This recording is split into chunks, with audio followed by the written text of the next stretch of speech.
হাসিনা খারাপ কিন্তু হাসিনার নীতি ভালো ছিল, এই ব্যাপারটা জামায়াত আমির যেভাবে বলেছে, কিন্তু বটের বাচ্চারা কাটাকাটি করে কিভাবে শুনিয়েছে একটু দেখুন। আর সেই বিচার বিভাগের স্বাধীনতার জন্য বিচারক নিয়োগ এবং স্বাধীন সচিবালয় বিচার বিভাগের কায়েম হওয়া অতি জরুরি, যা ইতিমধ্যে একটি রায়ের মাধ্যমেও গতকাল এটা জনগণের সামনে এসেছে।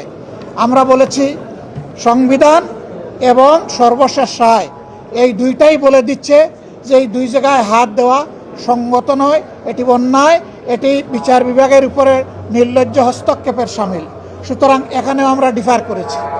এরপরে বিচারক নিয়োগের ক্ষেত্রে কথা এসেছে, তারাই যুক্তি দিতে গিয়ে প্রমাণ করেছেন যে অতীতে দলীয় বিবেচনায় যে সমস্ত বিচারপতিদেরকে নিয়োগ করা হয়েছিল তাদের হাতেই বিচারপতি খায়রুল হকের জন্ম হয়েছে, বিচারপতি মানিকের জন্ম হয়েছে এবং শপথবদ্ধ রাজনীতিবিদ জনাব এনায়েত রহিমের জন্ম হয়েছে। তারা এটা স্বীকার করেছেন।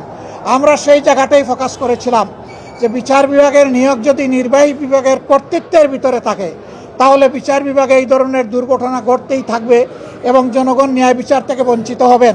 কাজেই আমরা চাই না যে এখানে নির্বাহী বিভাগের কোনো কর্তৃত্ব থাকুক। ইন্টারিম গভর্নমেন্ট যে অধ্যাদেশ জারি করেছিল সেখানে কার্যত নির্বাহী বিভাগের কোনো প্রভাব ছিল না। তারা আগেরটাই ফিরে গিয়ে তারা প্রমাণ করলেন হাসিনা খারাপ কিন্তু হাসিনার নীতি ভালো। আমরা সেম বলতে বাধ্য হয়েছি। এটা কখনো হতে পারে না।